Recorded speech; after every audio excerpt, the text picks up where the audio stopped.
So welcome to Poems On. This is the third in a series of poems on music. I'm Al Basil, and my guests today are Angela Alaimo O'Donnell and David Yezzi. And we expect to have some fun today. So I'm going to ask Angela to get us started. Say what you will about your first poem, please, Angela. Absolutely, thank you. And thank you, Al, for doing this. This is really such a pleasure, and I'm delighted to be able to read with you and David today. The first poem I'd like to read is from actually my first book, which is called Moving House. And the book has a lot of poems that are about family members. And there are several poems in here that focus on music in some way.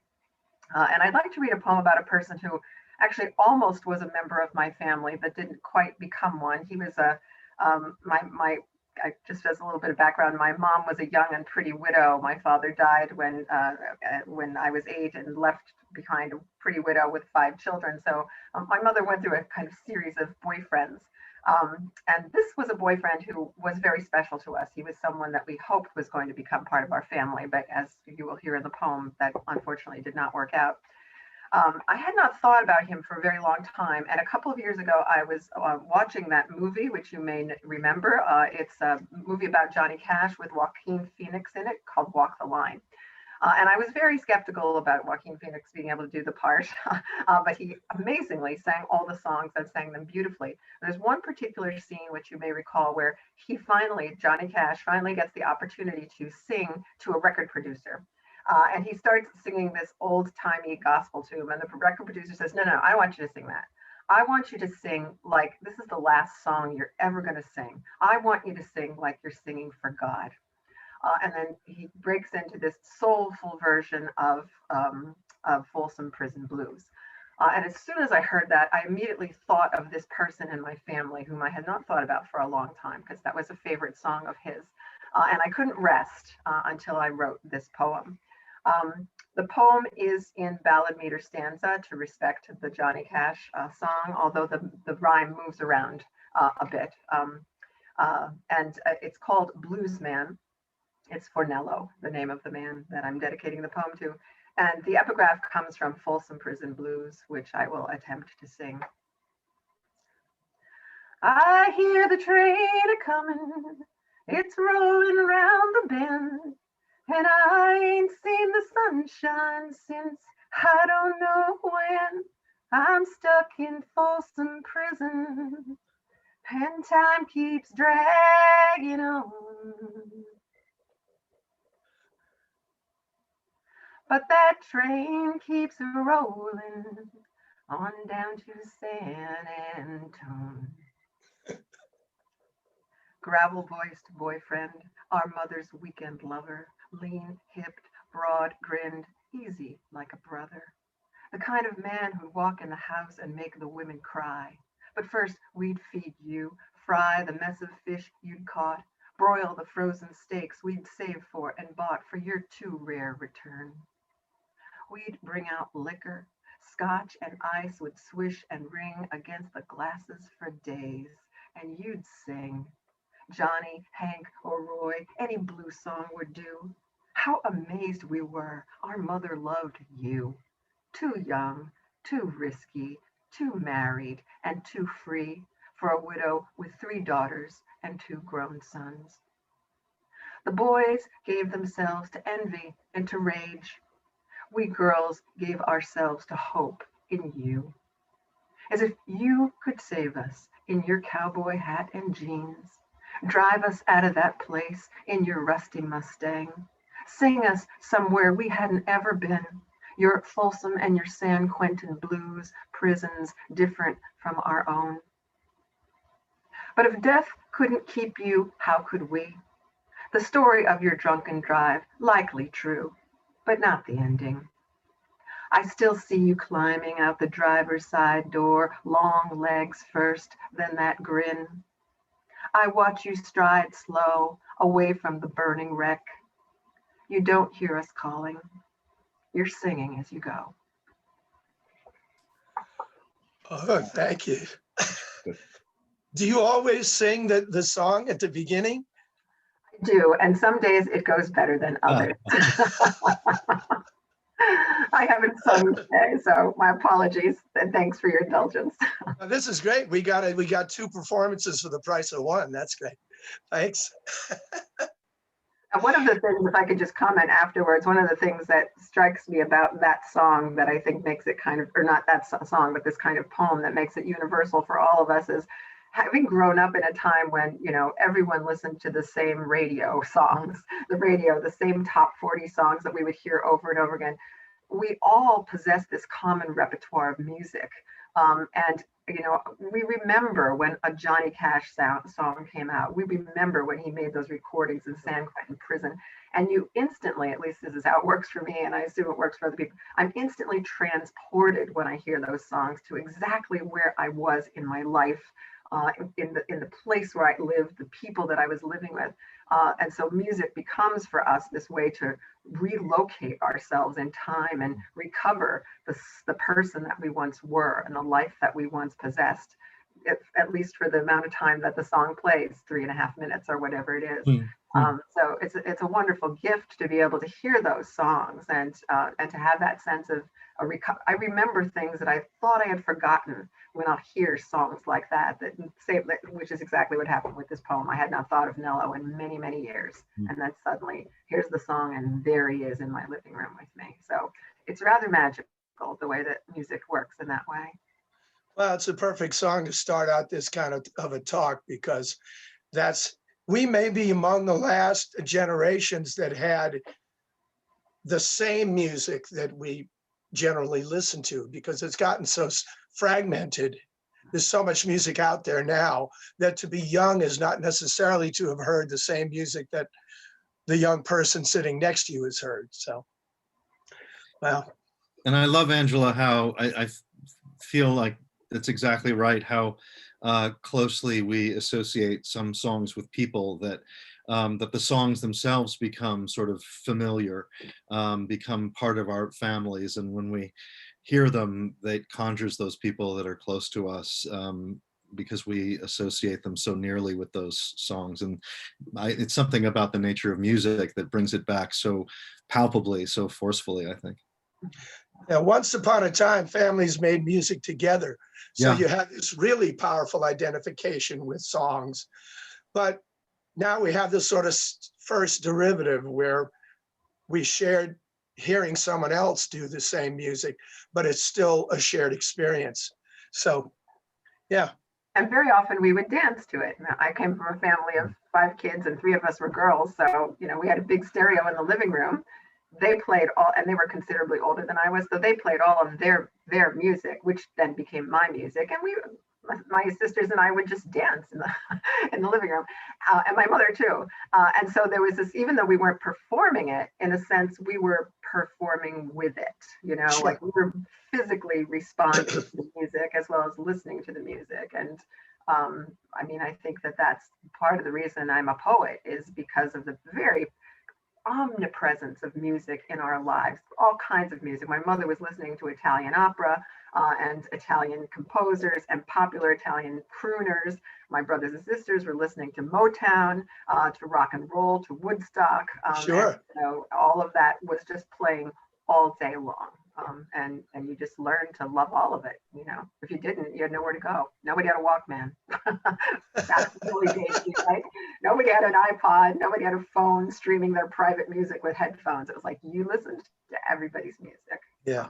And it just gave you a musical education. Wow. Well, thanks for reminding me. It's true. It's kind of a rich shared heritage. Stuck in the house for the last 9 months. Sometimes I forget that.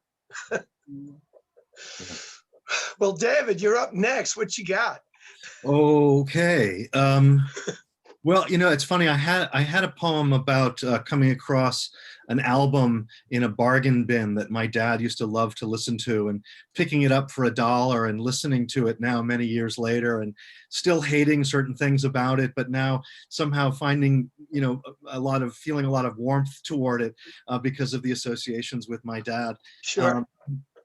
I didn't actually wind up choosing that one to read, but I'll start with one that is I kind of think of it as sort of a double elegy, and I think part of what's going on behind this poem is how sometimes songs and singers become so important to us as people, so meaningful in terms of our own lives, these songs, that we often feel closer to them than to people that we know actually in real life, who we have more complicated feelings about.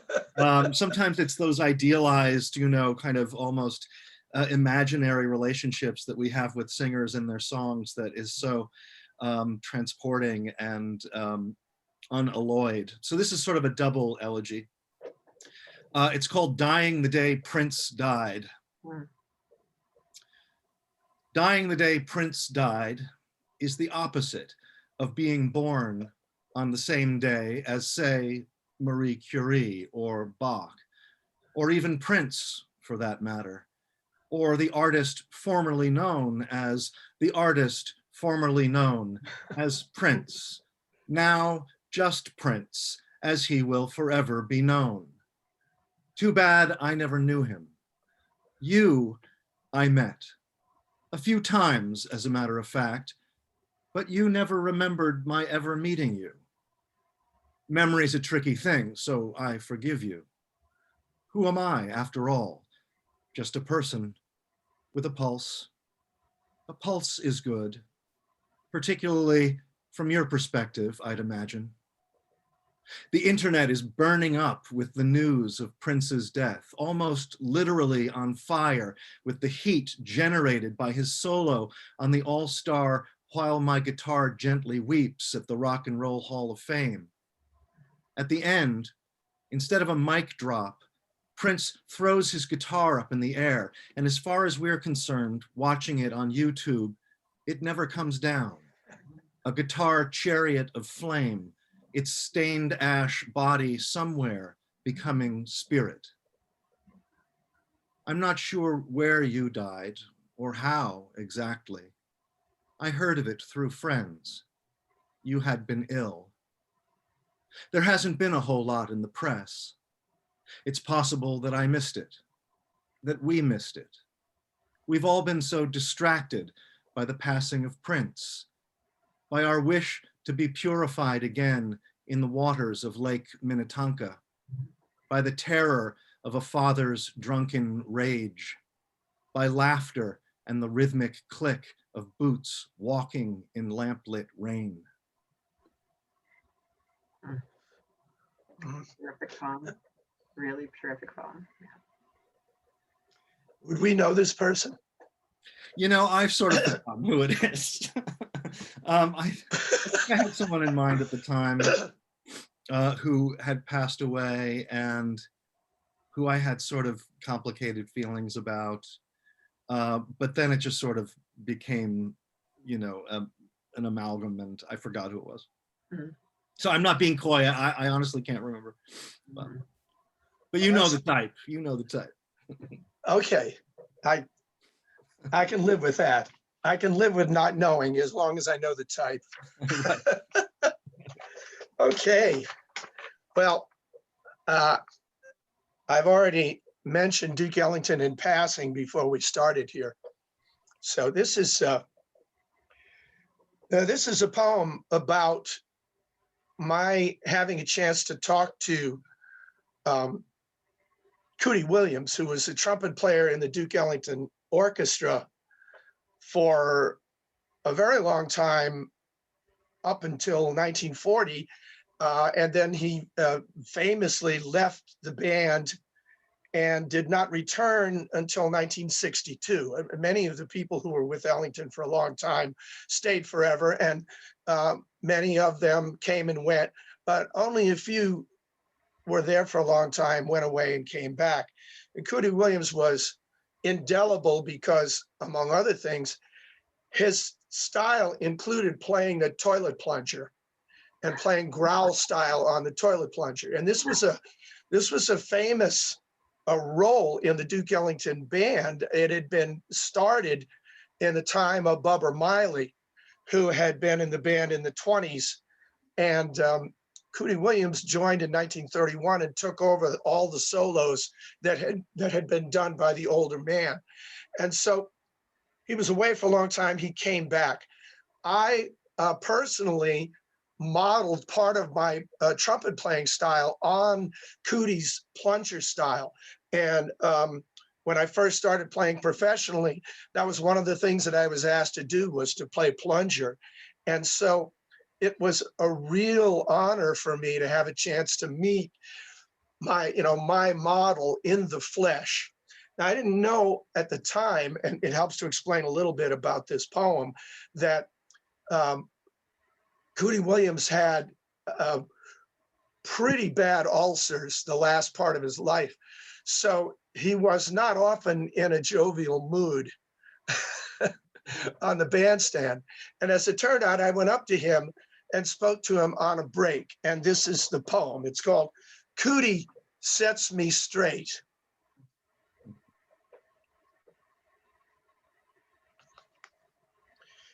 It took place, by the way, at a concert at Providence College, which I can separate my pages here. Cootie sets me straight. He was one of my heroes. Most of them were dead, but here he was still playing, and back again with Duke, where he'd first made his name. In his 60s now, he distilled his sound, and his intensity made every note he played a crack in the night sky. He was on a break, sitting motionless, as though to summon up the energy he'd need to get through the next set. He'd played majestically, fiercely, vehemently. His plunger made him vocal. He spoke in Bubber Miley's language, but he'd made it dangerous, more violent. I went up soberly and complimented him and tried to show I wasn't just another fan. I was a player in a style designed to be much like his own. I loved the players that he loved and learned from them as well. I tried not to sound dumb. I said, I play plunger too, but all I have is the red walled kind. And when you pinch and choke it off, it sounds too thin. The one you use has black rubber walls. It's stiffer and it's thicker, so it gives a better sound. Where can I go to find a plunger just like yours? He looked at me. His head was massive, powerful. His cheeks would bulge. He played so hard. I knew myself, the pressure shook you down to your spine every time. And afterward, it felt like you'd gone 10 rounds with a body puncher. He paused a while, as though to think about an answer, or maybe it was more deciding you would answer. He seemed very tired. He raised his chin an inch and he looked down at me. His eyes were glowing white, deep set in anthracite. He said, "You go to a hardware store, you'll find what you're looking for."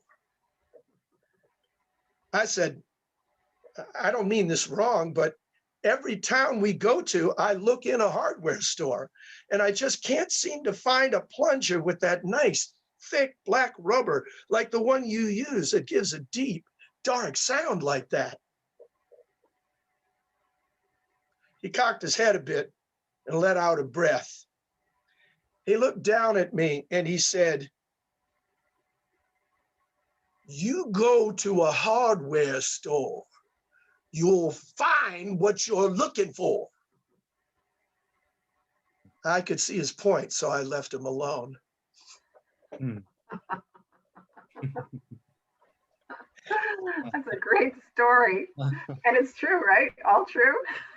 I have never found a black plunger. I had a conversation with him like in 1970. It's been 50 years. I still can't find that kind of plunger. I've had to do with the red ones. They're not as good, but. I actually have a black one, so. Well, the problem is, of course, everybody thinks that you go and find one, in a bathroom, but no, you buy a new one. And I'm not willing to go all the way to that far to get one if it's been employed for the purpose for which it was manufactured. And just to be clear, Al, the stick is removed. Am I right? The what? The stick? Yes. Yeah, it would be hard to operate otherwise, I think. But yes. No, Yeah. you actually, there's a trick to it. You remove the stick and you bore out the center of the hole, Yeah. so that there's a hole. And Oh, you take a nickel and you force the nickel sideways into the hole so that it just creates a, like a flat line across the opening. Interesting. So what that means is then when you close it up completely, there's still some air that gets through, because if you don't do that, it throws the horn out of tune. right. So I learned that trick, but I didn't A learn metal where mute is like that too. What Yeah. is? A metal mute is like that too, right? It has a little hole, even when it's sort of covering the opening. Some of the metal mutes, the Harmon mute does. A cup mute and a straight mute don't. But the basic idea is you want to be careful about completely closing it. Right. So I tried not to sound dumb, but I felt that way by the time we finished. Great story. Yeah, it's quite true. Well, so that was we went from Johnny Cash to Prince to Cootie Williams. So we can pretty much go any direction at this point. What do you have for us, Angela? Well, let's move back in time a little. Actually, probably around the same time as Williams was playing, maybe a little bit forward in time, somewhere between that and Johnny Cash. And I want to read a poem from this book, Saint Sinatra. And I'm going to show you the cover because the cover sort of says a lot about what the theme of the book is. And as you can see, it's Frangelico's Procession of the Saints. And then superimposed over that is a kind of burnished icon-like picture of Frank Sinatra. And if you look closely, it's Frank Sinatra's mugshot. Yes. When I needed to use a picture of Sinatra for this book, it was very expensive to have to pay for a picture, but it turns out mugshots are in the public domain. And so the Bergen County Sheriff, when I wrote her, I said, "Can I use this for free?" And she says, "Go for it." So this ended up, and it ended up being actually exactly what I needed, because I wanted Frank, the bad boy, to be among all of these saints.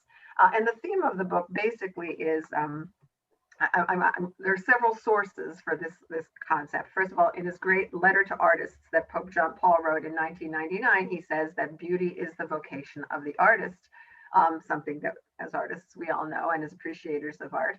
And he also said that beauty is the instantiation of goodness in the world. And so it struck me, saints, we decide who gets canonized and who is a saint based on goodness.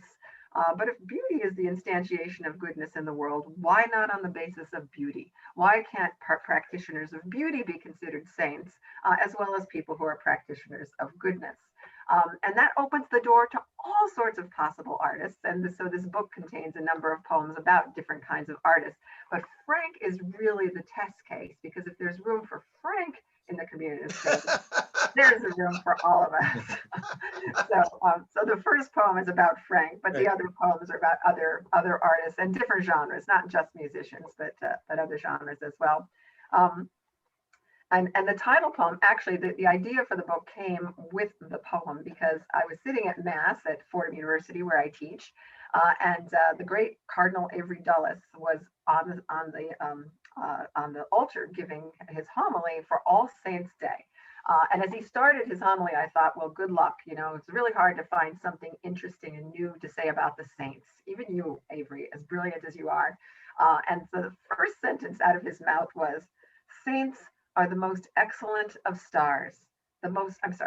Saints are the most excellent of voices, the most brilliant of stars." And I thought, my God, he's talking about Frank Sinatra. And so the poem then grew out of this idea of Frank as saint, because he He's the voice, not among the most excellent of voices, and the voice. And the other little piece of background here is I grew up an Italian American. The O'Donnell is my husband's name.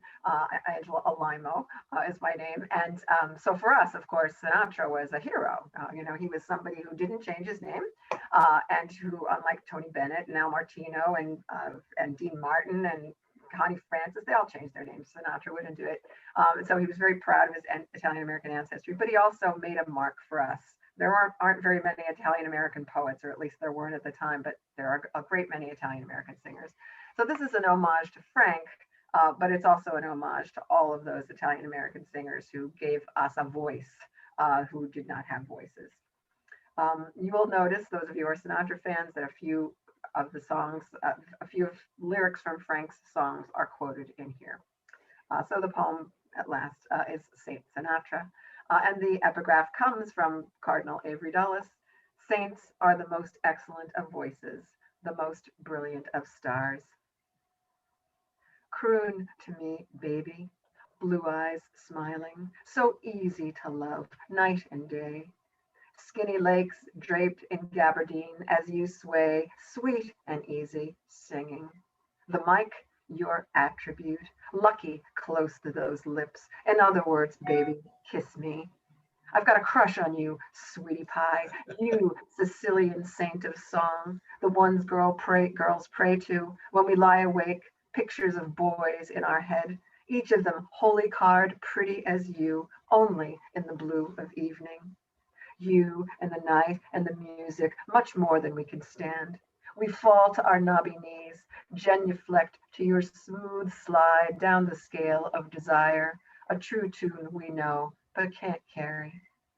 Oh, Hoboken hero of Eros, star-eyed stranger in the night, pray for us, sinner, sing us alive, take these Valentine hearts from our hands.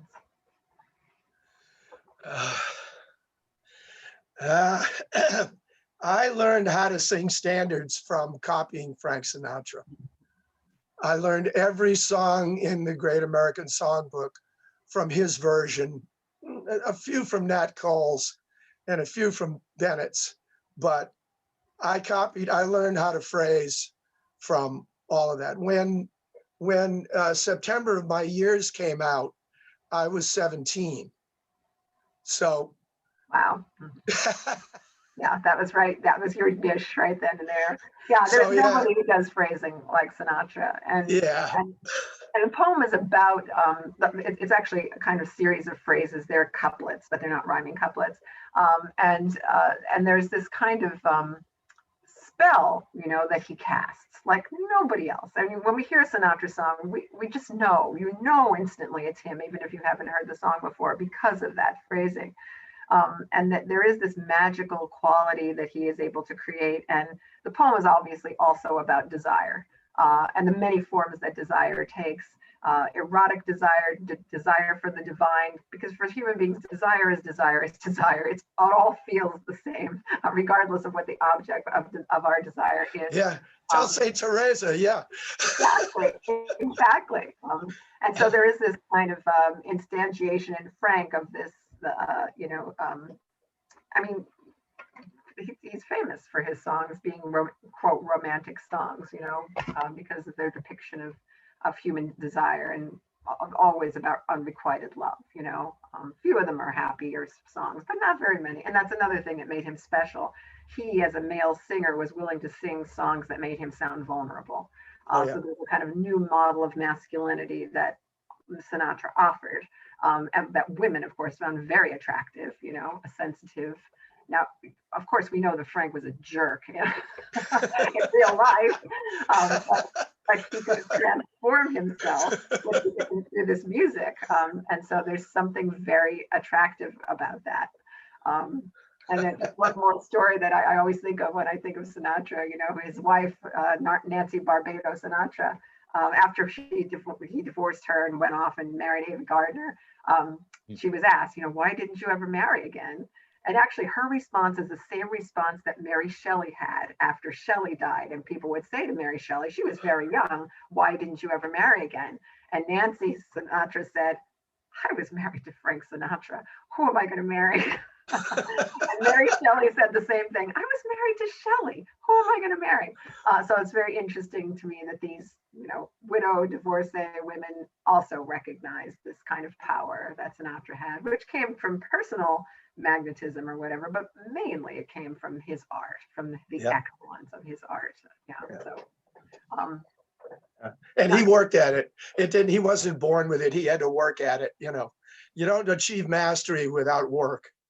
So, well, that you're just picking up on what David said about this kind of aura that, that surrounds these figures that we would rather imagine than have to live with. Absolutely. Your turn, sir.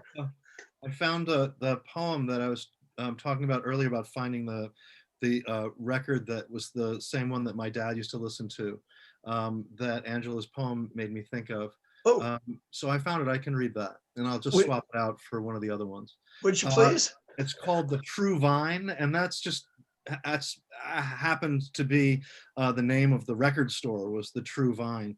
But it's from scripture where I think Jesus says, I am the true vine and my father is the vine tender, or whatever it is. So there's something about fathers and sons, I guess, in the background there. The true vine. Pure cheese, I thought when I was a kid. Dad loved their stuff. Life's blood, the lousy, beery, stupid Irish Rovers. Here in Baltimore, where vinyl's cheap, I picked one up for $1, a Rovers record. The whole group in green polo necks. One's got on an emerald bobble cap. I almost chucked it today, making space. It seemed lost next to Zeppelin 3, Kid Ory, and the Diabellis. Like a pyro from RD1 plunked down in Port Authority. Instead, I set the needle on it. The song's still deeply hokey, though there's a tenderness too, as I listen now, or half listen, my mind flashing on a room where his fiercely guarded stereo glowed among the glinting moats, and where I'd hide out while he was weeding in the garden. His LPs would hiss and pop from unlighted corners. Even this one in my hands, its earworms boring home, the dowdy, toothy, jangling Irish Rovers. That's terrific. Wow. Such nostalgia, that hiss and pop in those albums. There was nothing like that sound. I just think it's terrific that at the same time that you feel the power of that, you still know that it's not that good. My thing anyway, right. Yeah, it's a wonderful simultaneity of emotion, to experience. Normally, when you go back to nostalgic music, you can bathe in it and convince yourself that it's as good as you thought when you first heard it. There are a few songs from 1969 that I can see now maybe weren't as great as I thought. But most of the time, I'm still convinced. Thanks for digging that one out. That was sure. Sometimes my dad listened to a lot of different kinds of music, and a lot of it I still love. Obviously, he actually gave me a year or two ago some of his old Beatles albums that we grew up listening to, and of course those are unbelievable. But it's sort of like being a son in general, right? There's some things that you want to emulate in your parents, and there's some things you really need to differentiate yourself. And so this was a line in the sand. Yeah, the Irish Rovers. Yeah. I love the first line. I read the first words, pure cheese. I mean, that's perfect. I have a lot of my mother's music is that way. When she would listen to Jerry Vale, nobody listens. Right. Oh my God! I'll tell you a terrible secret. That cheese. I will tell you a terrible secret, Angela. As I said, I learned how to sing standards from copying Sinatra. And for the first 20 years of my professional career, before I started writing my own songs and developing a different style, I was still trying to sound that way. And my dad, God love him, was still alive, and he heard me sing, and he said, "You know, you sound good, but you sound kind of choppy. Couldn't you sound more like Jerry Vale?" There you go. The one time in the world that someone has ever said that. So, that's great. So, I followed some of my father's suggestions, but not all. Not that one. All right, well, I'm going to make a left turn here. Excuse me. Partly because David mentioned the Diabelli variations, I feel empowered to go into the classical realm. But this is really only partly about classical music. It's also about being a freshman in college.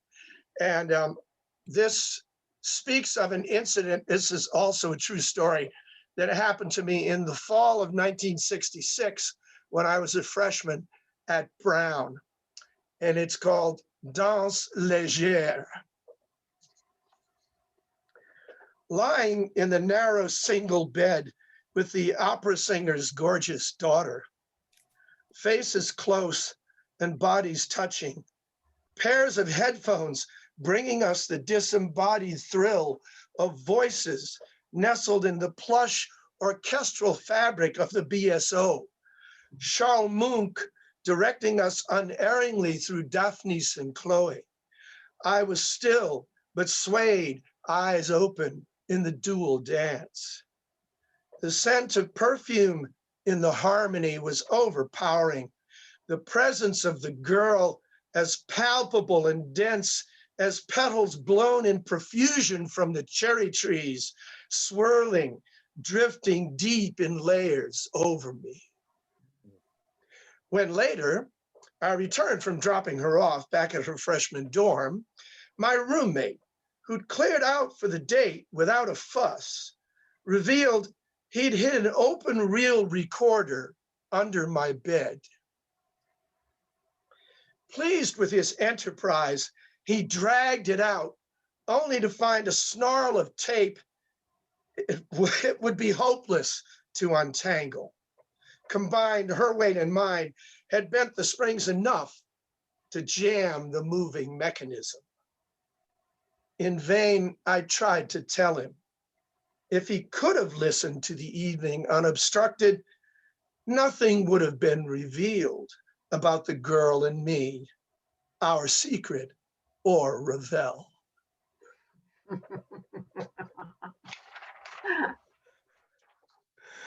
That's terrific. I'm still friends with my freshman roommate, despite that. What? Speaking of jerks, right?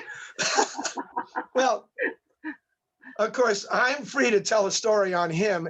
He's not a poet, so he doesn't get to write about some of the dumb things I did. So, and I'm not going to do it. That's good. Okay, enough said. You are on the docket. On the docket. Yeah, so I think I will read, actually, David's poem reminded me of a Prince moment. It was, I went to see Springsteen at the Barclays Center, and it was 2 days after Prince died. It may have been 1 day after he died, but it was very close. And of course, as everybody was just so sudden and so emotional, and the circumstances were mysterious, and we were all very caught up in trying to figure out what happened to him. So I went, and I was, I had these tickets to this concert.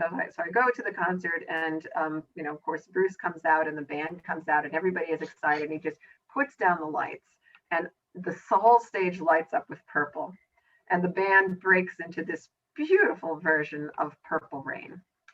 And it was like, there wasn't a dry eye in the house. It was just so beautifully done. And, I couldn't believe that. I mean, he obviously swatted that up pretty fast, but it was his homage to somebody who he thought was a greater musician than he ever could be, and then said some very kind things about him afterwards. But you can find this actually on YouTube. I actually great. recorded it. Yeah, you can. It's Wow. really, really beautiful. Nils Lofgren does the guitar, fantastically. He's such a great guitarist. Springsteen has just always struck me. And I mean, I know he has a huge ego. Obviously, you can't be an artist like that and be so beloved. But of course, the ego is part of what makes him who he is. But there's this kind of humility that he has that comes out in all sorts of interesting ways. Like not the most recent album, but the one before that, which is basically an homage to Glenn Campbell and that whole era of music.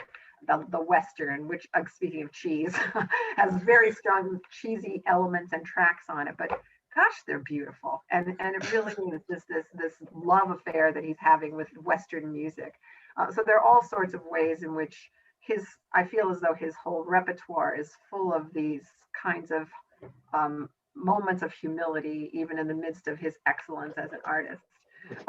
So there's a poem that I was actually written for Clarence Clemens rather than for Bruce, but of course Bruce is part of it. You probably have seen the recording of the Madison Square Garden concert that Springsteen did in New York City. It's around 2001. And it's a really beautiful concert. In many ways, it sort of solidifies, young Bruce, who has become a mature artist at this point. So some of his earlier bombastic songs are done very slowly, like Born in the USA, with a 12-string guitar. I mean, all sorts of songs that he did as a young man, full of sand, full of spit and vinegar, he's now doing as a mature artist. And one of the songs that is most beautifully transformed is Jungle Land, which of course is a kind of poem in and of itself, a kind of opera. But there's the moment in Jungle Land when words fail the singer, Bruce, and he just turns it over to Clarence Clemens. And there's this over 3-minute saxophone solo, which is so incredibly soulful and powerful. And it is one of those moments that reminds me of, the Pope's wise statement that beauty is the vocation of the artist. And Clarence is absolutely transformed as he plays and becomes one with his instrument. And miraculously, everybody else in the audience becomes one too, just focused on every note that Clarence is playing. So this little poem, it's really not a very long poem at all, but it's an attempt to capture that. It's almost like a moment of liturgical religious devotion that happens as everyone is fixed on the beauty and the power of this performance. So this is called Saint Clarence, and its epigraph is on hearing Clarence Clemens saxophone solo in Jungle Land, Madison Square Garden, New York, 2001. 3 minutes of sweet, dark of the heart, pouring from his gold horn of plenty. More where that comes from, each soul knows the hunger for the low note, the throb of high heaven, stars struck against the Springsteen scattered sky.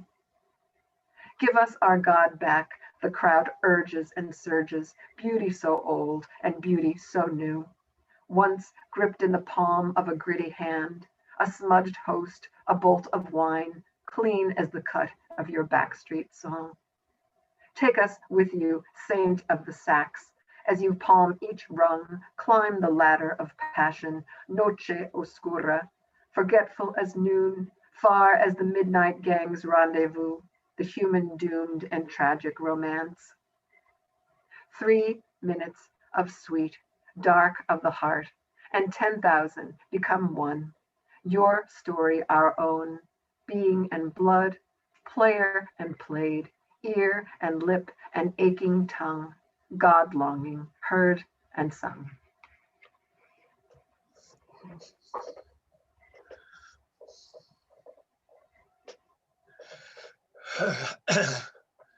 To have been there.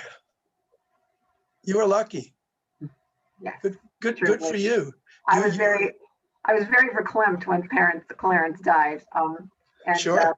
This book came out actually in March of the year that Clarence died. And I sent a copy, that was 2011, I had to remind myself. I sent a copy to through a friend, I was able to get an address for Springsteen, and I hoped that he would pass on the book to Clarence. But Clarence was dead in June, so whether he got it or not, and whether he would care or not, anyway, is another question. But I just wanted to, in some ways, acknowledge how much joy he gives to people and to me. Well, you talked about the 10,000 people all being one with him, and you were one of those people, but you brought something back from that experience that the rest of us can share, even though we weren't there. So that's a nice reminder to me that art is a flame that is not lessened by being shared. That by lighting another candle, you don't lose the original. So thanks for doing that. I'm glad you were there, since I couldn't be. Yeah, and it also, you remind me of that fact that great art generates more art. Yeah. It's like Shakespeare's The Tempest. How many different kinds of art have been produced as a result of The Tempest? And that's just one of many plays and many poems. So there it is. There it is. Great. Okay, David. Okay, well, I'll follow on your classical bent there for a minute. This is an excerpt from a longer poem. I wrote a poem in the voice of Eric Satie. It's sort of it goes on a bit. But this is an excerpt from it.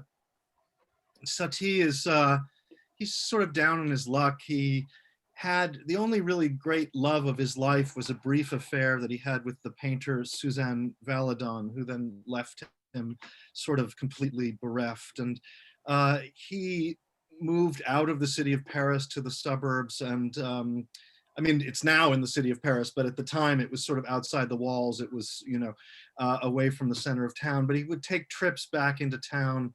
The poem imagines maybe hoping to catch a glimpse of Suzanne. And so this rainy night, he's in his he was a hoarder. So he's in his sort of shabby rooms with piles of things everywhere. And he's invited a woman, it's not clear, but he's paid her money to come back to his room. And it's maybe she's there, maybe she's not there. He's been drinking absinthe, so it's all kind of uncertain what's really going on. But he's just having sort of a reverie and feeling sorry for himself.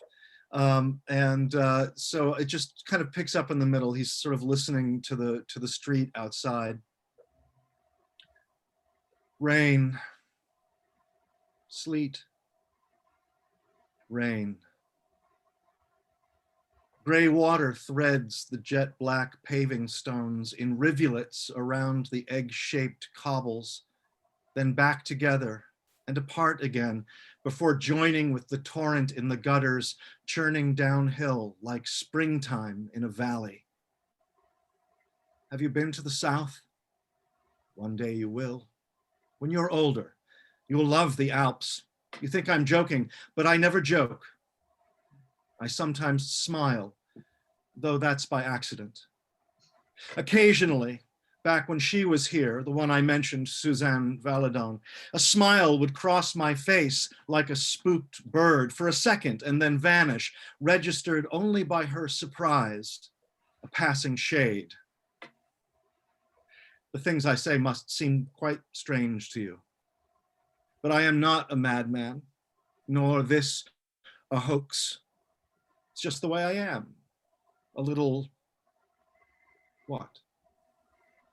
It's true, I only like to eat white foods, eggs, sugar, shredded bones, and certain fish without their skins, fat from dead animals, chicken cooked in water, moldy fruit, rice, turnips, sausages and camphor, veal, salt, coconuts, white cheeses, cotton salad. I boil my wine and drink it mixed with fuchsia. I love to eat, although I never talk at mealtimes, lest I suffocate myself. I breathe with care, a little at a time. All this she knew. Sleet's ticking the windows. sleet and ice are not my elements. I like the rain. It rains in Paris in the key of D. Oh, Is that blank verse? Yeah, yeah, there's a few kind of fragments thrown in there, but it's mostly blank verse, yeah. Yeah, it has a lovely kind of Shakespearean quality to it. Oh, thank you. You know, Fun to do both. it's a soliloquy, basically. Yeah, Yeah, it's exactly right. That's very right. nicely. Yeah, it's great. thank you for proving what I frequently contend, which is that reading the poem on the page is okay, but when you hear it performed, it attains another dimension, as though you've read music off the sheet in your head, and then hear somebody bring it to life by playing it. That was a masterfully modulated performance. It was wonderful. Thanks, Al. Wonderful to hear you do that. More. I think you're really onto something, and it's something that, you know, when I'm teaching poetry, I really try to emphasize with my students. And of course, as a musician, I think you're way ahead of this concept that, you know, that student poets sort of need to wrap their heads around. And I just keep returning to this idea, I suspect you guys do too, that, you know, the music is the meaning. Apart from the denotation of words, it's the song that you sing that is the objective manifestation of the feeling. What the poem means is basically what you sing. And so, yes, you can read it on the page, but even when we're reading on the page, we're hearing the voice in our head. You can't speed read a poem, right? You have to sound out the words either silently to yourself or to an audience, because the sound is the sense. The music is the meaning, right? I mean, as poets, we're familiar with our imaginations. We've excavated them, we've explored them. Our imagination gives us the currency of our trade. And readers off the page are probably not going to have the same resources or the same access to the refinement of imagination that allows them to hear in their heads the kind of thing that you just did, for example. Right. You know, so that's, they need to hear that it's also what you do with the voice, the song that you make into the air that realizes the whole thing, that it isn't all realized on, you know, in their own heads. Sometimes their heads need some assistance. Right. Absolutely. I mean, it becomes embodied at that point, you know. Art is incarnational, and it has just like music on the page is lifeless. It's got to be played by someone. The words have to be spoken by someone in order to be alive. Yeah, it's not a secret that the people that I've chosen for guests for this show are all strong readers. I really wanted to make sure that I would have people who were not only strong poets, but also strong performers of their own work, because people need to hear that. And so many strong poets are not equally strong performers of their own work. So, well, as are you, Al, certainly. I mean, you know, you're a performer, you know, for professionally, and poetry is only one of the things that you perform. So, but not surprisingly, you perform poetry beautifully, musically, affectingly, and yeah, it's true. I actually like to teach a performance class to student poets, because again, it's sort of what you were saying, Angela, that it needs to be embodied. Like, really, the life of the poem is as a vibration, right? That's being received and communicated. And I like to really, you know, to get kids up on their feet, really saying the poems out and really making that connection with an audience, like you were saying with Clarence Clements, and, you know, somehow, you know, elevating this whole room, bringing people together, that connection through art. I mean, if we could, that's why as poets, we're so in awe of musicians, you know, they have a direct access, you know, it's like an IV drip to the feeling. And if we can just touch that, you know, a hint of it, when, you know, then we feel like we've done our job.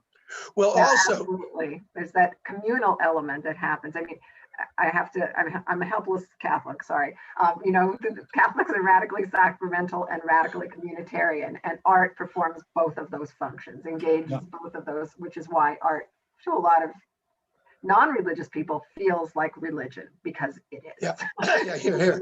That element to it, or it becomes very like a religious experience. Well, as an actor who has performed Shakespeare, David, you know that Shakespeare is a perfect example of art that is not sufficient when merely read on the page. It's in a language that students can't simulate. They've got to hear it bodied forth. So, they at least they recognize the value of the performer when they run into somebody that can make a soliloquy by Shakespeare comprehensible to them when they couldn't make it comprehensible on their own. So, you got all of these things confirm the same ideas. So I choose my guests with care. We appreciate that. Thanks for that. Okay. Well, all right. For my third poem here, I'm going to read a poem that has to do with, on one level, it has to do with performance and the recording of performance.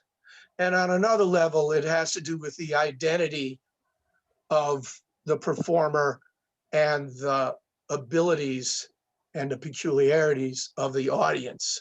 So it feeds in a way to what we've just been saying. It's called The Substitute. And the epigraph, by way of explanation, tells us that during the original cast recording of the Harold Arlen Truman Capote musical House of Flowers in 1955, cast member Diane Carroll, who was suffering from a cold, had trouble with one word near the end of her feature song, I Never Has Seen Snow. And so it had to be patched in by another singer. The Substitute. Her voice, finely controlled, delectable. Diane Carroll made her mark throughout the song. Her ardor and sincerity announced and held out to the audience. So when she couldn't finish at the end, and just a word in the last phrase, one word which would have snapped the taut thread of her spell, had to be redone by someone else. Who else to do the job but the composer? A cantor's son from Buffalo, he started as a singer, Hyman Arluck, changed his name to Harold Arlen, and the rest was film and theater history. He dusted off his tenor, lean and bright, and trimmed it, softened back to half voice, all unguarded. But nothing like the voice of Diane Carroll. And yet they got away with it. By that point in the song, the people were convinced. They thought they knew what they were going to hear. They listened to, but didn't listen for. However, once you know it's coming up in the last phrase, you're shocked. It jumps out at you. You don't see how you ever could have missed it. Such is the power of a false belief. Nice. Very nice. Listen to it's on YouTube. Listen to the original cast recording of I Never Has Seen Snow. And of course, I've blown it for you now because when you hear it, you're going to go, oh, well, of course, it doesn't sound anything like her.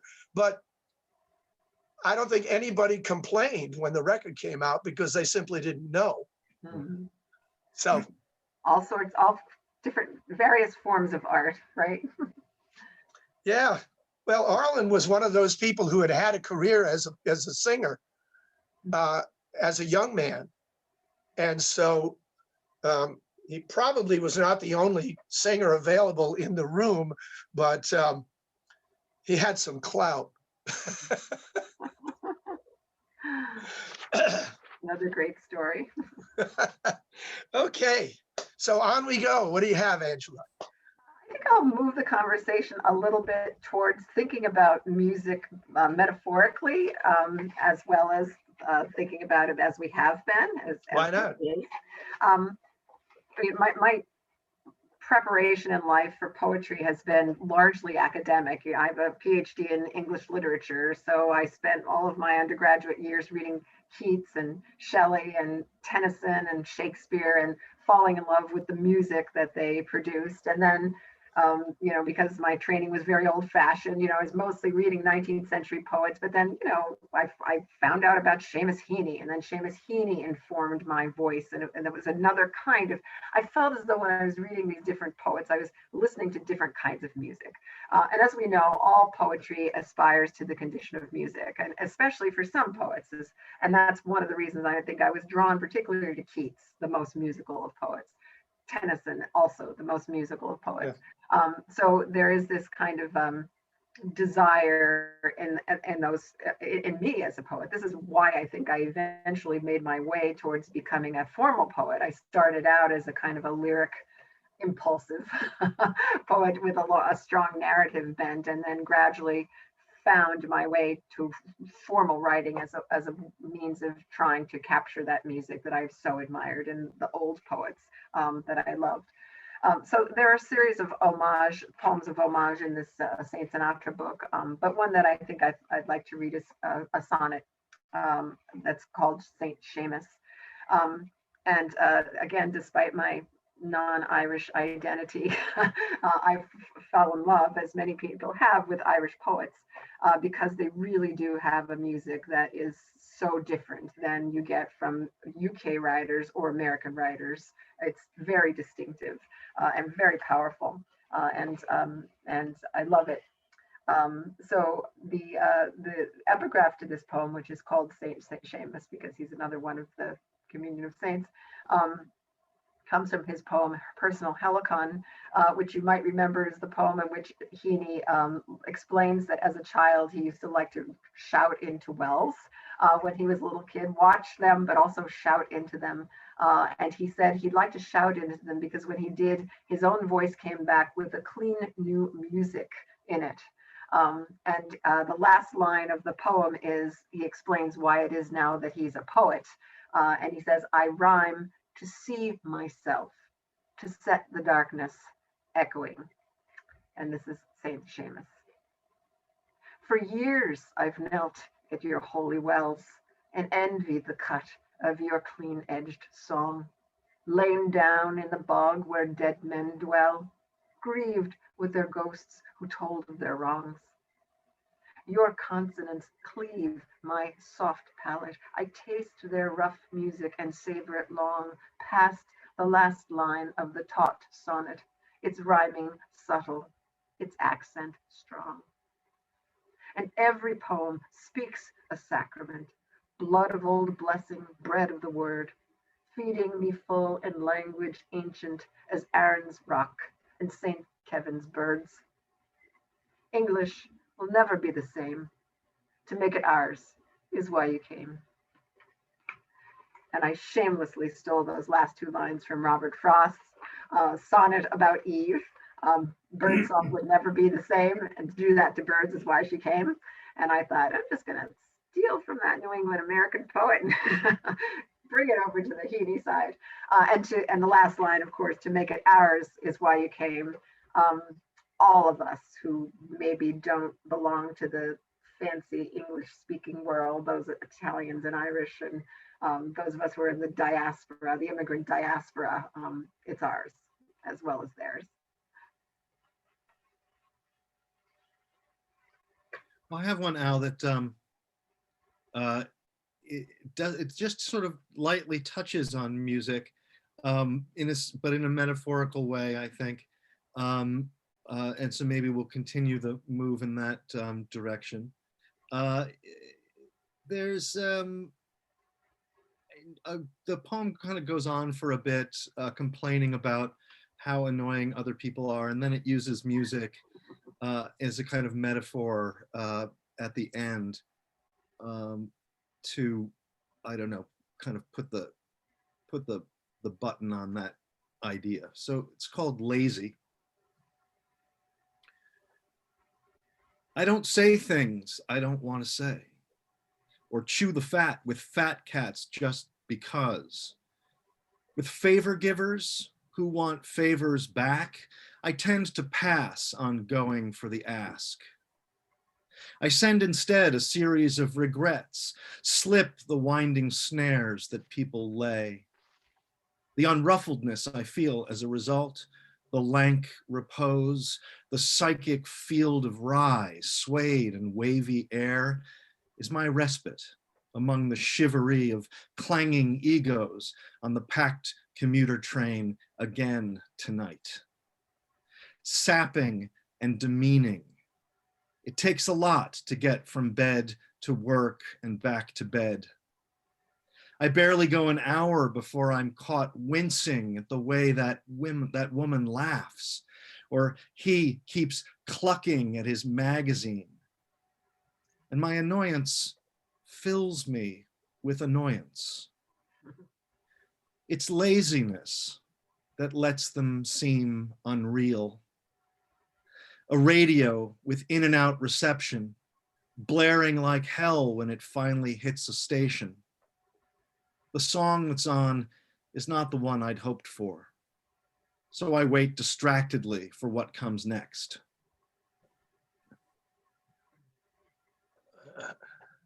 The song of people, right? The static and the noise. Yeah. Static, right, that's right. Yeah. So you wish that you weren't so lazy, but you remain lazy.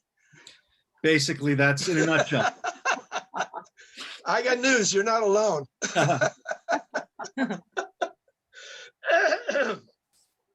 Yeah, my better self is definitely at some remove. I glimpse it, but from a distance. I never seem to really approach too nearly. Yeah. But they say the dearest things, don't they? Oh, well, I know. Don't get me started. I know. Yeah, it's amazing. The things that come out of our mouths, it's always just an object lesson and, how bad, how terrible we are. And Yeah. the next thing I remember is, what? And God loves them more than he loves you. Yeah. Oh my goodness. Well, that's a good thing to remember. Yeah, that's a good thing to remember. Oh boy. Well, I have to pull us back into the small room that has musicians in it. This is a poem about Roy Eldridge, who is one of my trumpet heroes. Cootie Williams is one, Roy Eldridge is one. The top of them all, of course, is Louis Armstrong. But while I have had the privilege of playing one of Armstrong's trumpets, I also had a chance to play Roy Eldridge's trumpet. And I read the poem in which I did that on the last show. But I have another poem about Roy from another time that I saw him in the same club that has to do with learning and not learning. So maybe it's connected with saying terrible things and not being able to stop. I'm not sure, but it's in the ballpark. It's called Roy's Unlearned Lesson. And it took place when I went to see Roy Eldridge Quartet at Sandy's in Beverly, Mass. in 1978. And I knew him a little bit at that point. After his set, in which a European trumpet player, younger and more modern, has sat in, Roy comes over to my table in the dark part of the bar and plunks down next to me and shakes his head. See, I just did a stupid thing, he says, the high, bright edge of crackle in his voice, if it could be seen, continuous heat lightning in a muggy southern night. I tried to beat him at his thing instead of playing my thing. I'm no better than that. His tone's exactly what he would have used on me if I had made the same mistake. Dismay and exhortation mixed to find at 67, after 50 years of taking each encounter as a joust with everything at stake, you get no pass. You have to learn again the unlearned lesson. Nice. It's so tempting to try to beat the other guy at his game, but don't do it. Good advice. I mean, he was just so mad at himself because he had learned that lesson in 1930. And here he was in 1978, still making the same mistake. So it appears to be how we are since Eden. That's the show. Okay, last time around the circle, Angela, do the honors. Thank you. Last time around, well, I think I'm going to read a poem that's kind of the antithesis of David's previous poem. This comes from a book of poems I recently published. It's called Andalusian Hours, and it's 101 poems in the voice of Flannery O'Connor.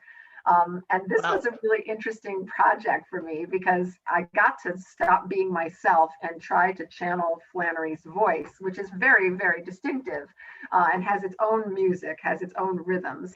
And O'Connor herself, of course, is a master of idiom. You know, as she says, you know, it's really Southern idiom that and she has a really fine ear for it. You really have to capture it in order to make people believable. In order to make the conversations that she overhears and reports on believable. And in many ways, I think this is what we do as writers. We are, even though obviously we're not always channeling the voices of other writers, at least not deliberately so, there is a sense in which really the human voice is the primary music that makes our poems work.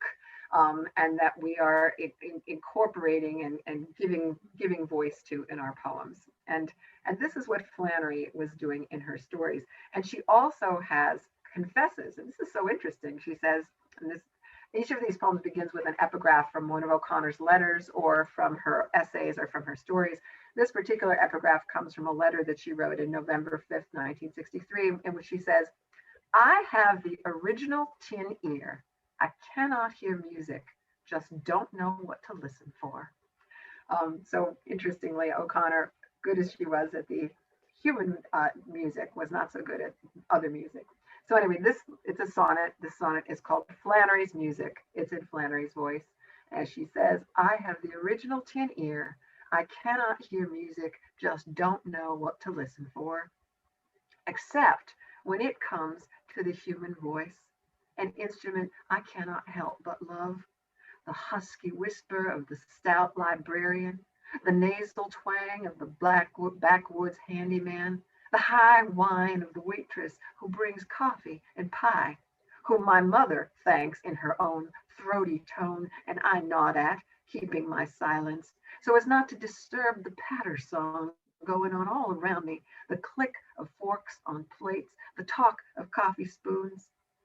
This is the music I dream of while I sit at my desk each day till noon and learn how to carry the tune."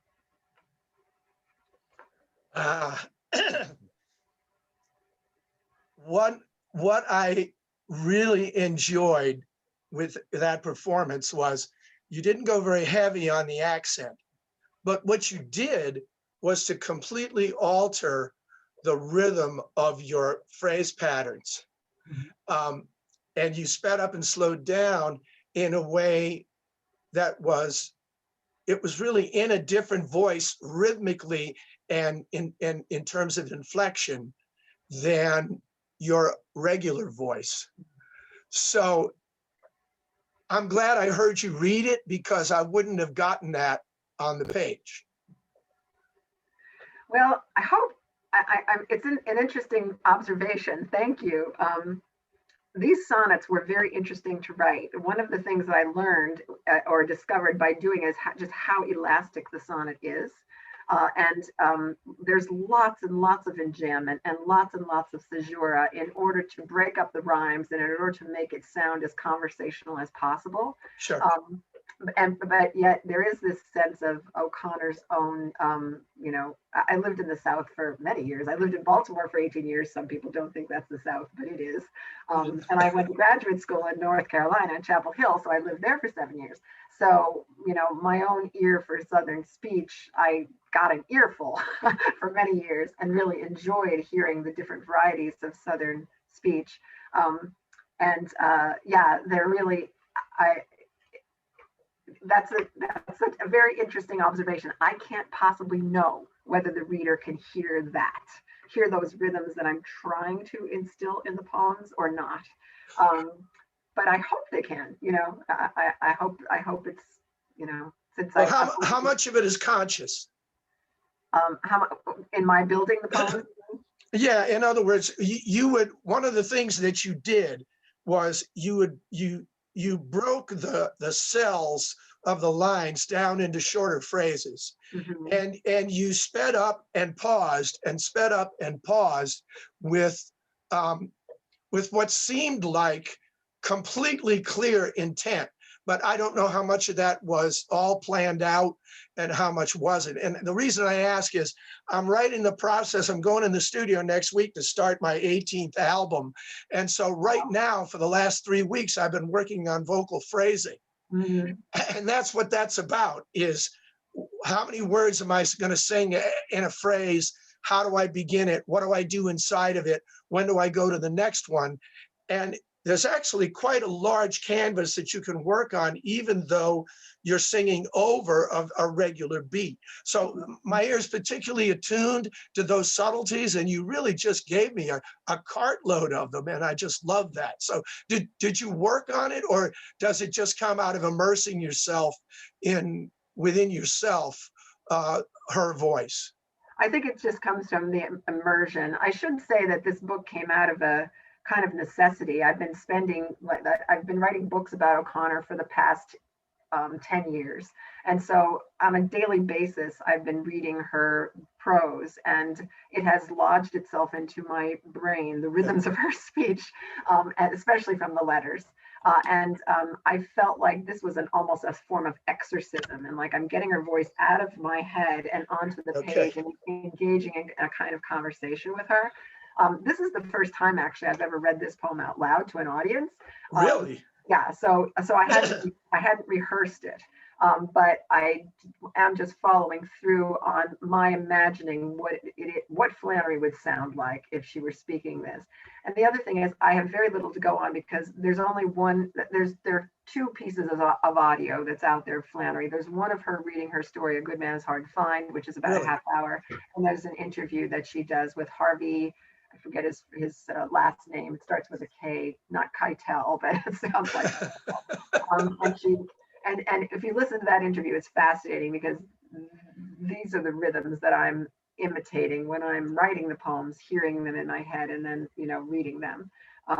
So I don't have much to go on, but I hope that what I using is helpful, is making them genuine, because if the poems aren't authentic, they're not worth anything.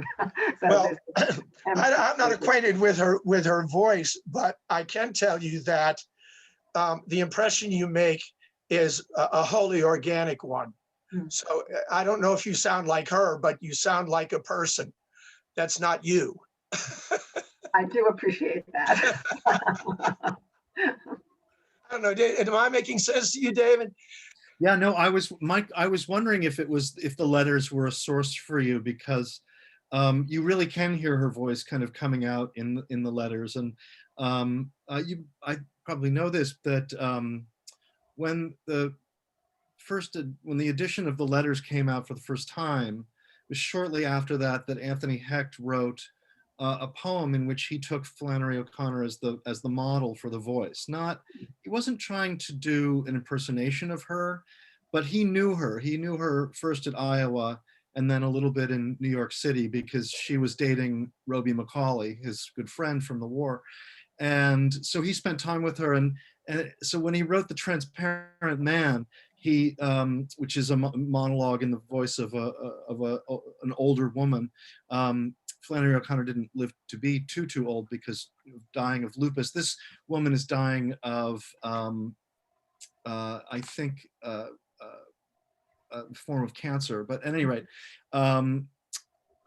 it's Flannery O'Connor's voices in the back of his mind. He sort of consciously pushes her away, like he doesn't adopt her pet phrases from the letters because he doesn't want it to be too Southern or too identifiable as her. But I think there is a lilt in the poem that picks up. I wonder if you look at it with that in mind. I'd be curious to know what you think. Absolutely, thank you. Because it does sound, I can hear something, and I wonder, you'd really be the authority. If you can hear it, then it's really there. Let me know what you think. I will. Thank you so much. I will look for it. Yeah. Have you heard Hecht read that poem, David? I have, yeah. I have. I've been collecting recordings of him because I'm writing about him, and so there is a recording of him reading that poem, and he's a very good reader, and particularly when he's doing those voices, those dramatic monologues, I think are very beautiful, and he did get to a point after a while where he really wanted to move away from his own voice and from male voices. He really wrote in a number of female voices, and those are some of his best monologues. And Transparent Man is one of those. Yeah. Terrific. Wow. Thank you. Well, you've given yourself your own segue, David. Okay, well, this one is it has only a tenuous connection to music, but I lead off with it. And it's just because, and I think this poem, the impetus for this poem, there's a line in Ben Jonson's poem to his son, farewell, thou child of my right hand and joy. My sin was too much love of thee. My sin was too much hope of thee, loved boy. And so he's sort of admitting to a kind of superstition that we feel, I think, about our children, that, it's like we love them too much. Like it's dangerous. It's dangerous to love them too much, it tempts fate in some way. And that's sort of what the feeling was behind this. And anything else I want to tell you about it? I don't think so. The music comes in early. The speaker's just getting drunk and listening to Bob Dylan. So that counts. Right, it's like mandatory music content check. Yes. Ex Machina, it's called. I've seen a god seated on the patio, a little drunk. I'm listening to Dylan, classic era, on vinyl, mono, Highway 61. Geezer, I'm tired, past the halfway, no longer hiding American spirits from the kids. So it's 20 minutes till we have to leave the house for a potluck with some truly lovely, sweetly boring folks whose kids are friends with ours, the twins. One boy texts to say he'll be, sorry, I'll read that again. I didn't realize that's hard to pronounce. One boy texts to say he'll meet us there.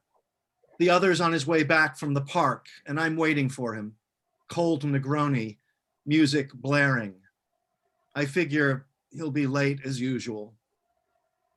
Then, in the low light of fall at 6 o'clock, I look out on the street over the wilted tree, some species of deciduous something or other, as he streaks by on his bicycle, fast, downhill, hair flying, Hermes, a blur, a streak of white jersey, my son, homing in the gloaming, and on time. He's there, then past.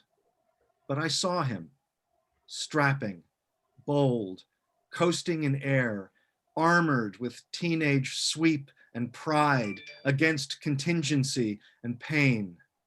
Thank God, I pray to him. May it be so. Wow, great. Yeah, that's terrific. Ooh. As the mother of 3 sons, I know exactly what you're talking about. Yeah, those Yeah. moments.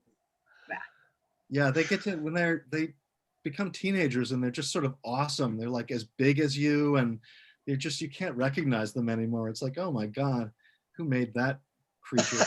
Exactly. Yeah. Exactly. It's wonderful. You know, some parents look back on their children's babyhood with nostalgia, and I'm not that sort of parent. I just think they're so interesting as they get older and they Yeah. grow into themselves, become who they are, and Yes. they are mysterious when they first arrive, and then you have all of these years when they're kids and you're trying to shape them, and then they just blossom into these adult human beings. And as you say, they're much bigger than I am. They're 6 Right. or Yeah, me so, too.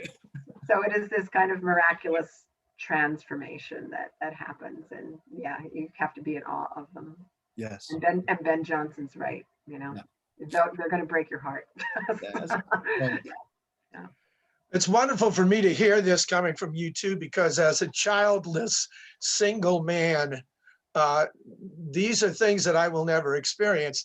The closest I come is the 25 years I spent teaching kids from 14 to 18 in private school. So oh, yeah. I got very comfortable with a certain part of adolescence, but I was insulated from the years before and the years after. And every year I got a new batch of people that were not any more developed than the last years had been. This is true. So, you know, my experience was a very different one in that even when I meet my former students now, and they are adults, I haven't witnessed the continuum that you're talking about. So when you get to where you both are now, these are statements you couldn't have made 10 years ago, right? No. So it's nice to hear that, because it's not going to be part of my experience, but I recognize the authority of it very, very readily. So thank you for being the ones to have the children.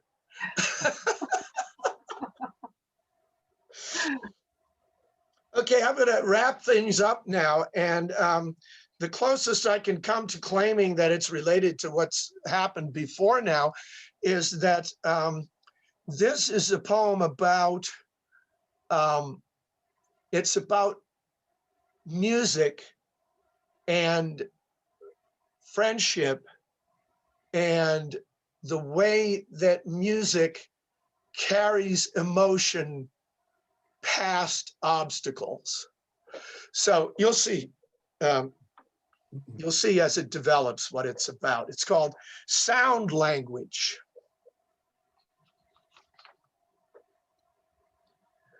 When I moved into their downstairs apartment, I wondered if my landlord and his wife would change at all with my proximity.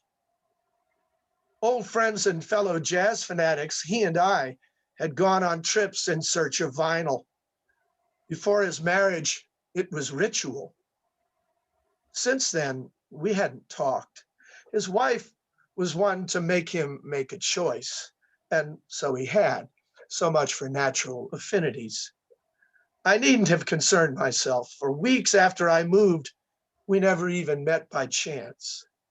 And yet, I came to know his moods as though we'd had one of our heart-to-hearts. The first Saturday morning, I awake to find I'd put my bedroom underneath his music room. The sound of a piano edges dim and gentle through the ceiling. I know this introduction, Glorious Step, first cut on Sunday at the Village Vanguard, Bill Evans Trio, Evans, Scott LaFaro, and Paul Modian. So many times I've heard this conversation, just as though I sat amid the clinking glasses at a tiny table in the narrow Vanguard. Now it's one man talking on the phone, the others unheard on the distant line. But even though I hear only piano, I can supply the other parts by heart. LaFaro, cruelly close to early death, his fingertips bump apples from a bin that tumble clustered in their arc, and bounce against but cannot penetrate the floor. As Modian's brush tips massage the snare, the swirling rush falls harmlessly as sparkler scintillations quenched on open water. And Evans posing answers to his questions. The wind of his piano sound glides in around the palm trees rooted in the beat that wave repeatedly, although unseen. There's a feeling that you get, a need to listen. Only this can satisfy. It is specific. Mingus dynasty won't do. That's for another mood and time. I know my friend. We know the music. Words aren't the point. We might not ever speak, but I supply the missing parts by heart.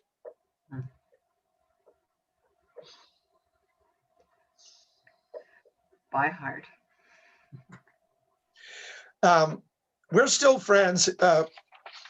Occasionally he sneaks off. we have a furtive lunch.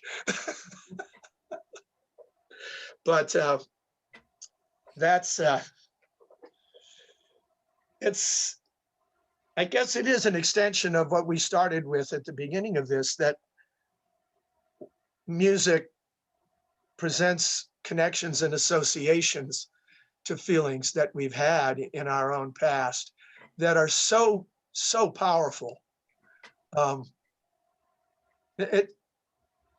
don't know if you know the Bill Evans live stuff at the Vanguard, but it's some of the greatest music in the jazz trio tradition. And he and I both have the same attitude towards it. So anyway, that's one I've never read, but thank you for reading it to us and for us. it was interesting living downstairs from him and his wife, because I just never talked to him. Anyway, it's a strange kind of thing. Now, I don't know whether, am I wrong in thinking that all three of us have Italian backgrounds? That's right. So I think we all do. I guess it was inevitable then that we would talk longer than any other two guests I've had. There you go. This has been great. And one of the things I like about this particular exchange is that we really started to get into the nuts and bolts, the shop talk about performance, about speaking, about singing the poem. And that really was a hope that I had when I got the brainstorm to start doing these exchanges, that we would get to be talking together as certainly as people and as people who know each other, but also as poets and in this case, as technicians, which we all are. So thank you very much. Thank you. It means so much to be able to continue to work and talk and think with colleagues and friends when, you know, it's almost impossible to do so. So thanks for creating the occasion. We've really come to rely on this kind of interaction for so much. So I really appreciate it, Al. Thanks. Well, you're welcome. I had a hunger for it too. And it doesn't completely take the place of being together, but then so many other things that we've lived through the last 10 months haven't either. But this is, it's enjoyable. And I think that people who don't happen to be poets who listen to us talking will have a kind of sense that poets are people too, that they might not get at a formal reading. Yeah, absolutely. Yeah, and you actually are, you're doing a beautiful job of managing these conversations because it's very organic. You know, we start, as poets tend to, we start practically, we're practitioners. So we start with poems. We don't start with theory. We start with poems. And then out of the poems grows the conversation and observations about technique, about you know, the theory behind why it is that we're doing and what we're doing, which I think makes it a very human conversation and makes us human also, Well, rather than yeah. scholars or, you know, whatever else people might want to think of people who spend their lives putting words together. Yeah, I'm no longer in any kind of academic setting, but one of the great things about talking to artists in this kind of setting is that all three of us are used to trying to make connections and pull things into some kind of a coherent whole. Mhm. So it's actually, it's not that hard because, you know, because of the way that you are. It would be harder if I were talking, for example, to two other center fielders. It would depend on the center fielder, but you know. Yeah. I'll tune in for that. Yeah, that's. Okay, well, I'm gonna bring this to a close.